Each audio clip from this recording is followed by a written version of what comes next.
Lies of P Overture DLC proved my theory from nearly 2 years ago that Camille was the sacred maid puppet. But it also revealed something even far more sinister. Camille was a listener, or more specifically, an individual with the unique ability to manipulate ergo and even time itself.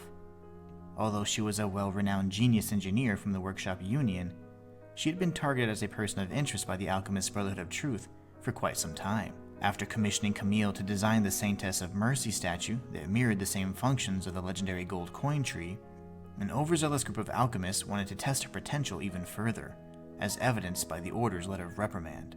They wanted to see the effects that the Great One's relics would have on a listener and see if they could create any linkages between the two. If the alchemists could harness the power of the relics, their evolution and subsequent ascension were guaranteed. Naturally, the experiment failed, and resulted in Camille's accidental death. This would result in a huge cover-up that would keep the public, and even her husband Geppetto, in the dark. As recompense for the great loss, the leader of the alchemists, Valentinus Monod, would have her memorialized in a statue just outside the Estella Opera House, along with an epitaph with the initials GG, which belonged to none other than Giuseppe Geppetto himself. This would mark the beginning of his dark path that only devils would dare tread upon. But what did this mean for their son Carlo? At this point in his life, he was attending the Rose Estate and training to become a stalker. Only by journeying to the past can we discover the horrific truth. Rosara eventually rewards us with a secret invitation to the ruins of Trismegistus that was addressed to Carlo prior to his death. We know that the official cause of his death was the petrification disease, but it seems darker forces were at play.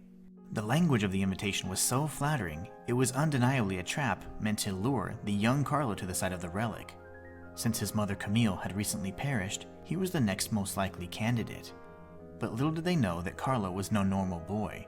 As the son of a listener, he too would have abilities far beyond the alchemist's comprehension, and as a result, he died.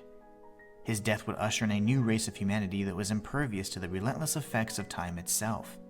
He had become a new type of immortal, worthy of Giangio's praise and recognition. This was Carlo's story now, and from this point forward, he would be the sole author of Krat's fate.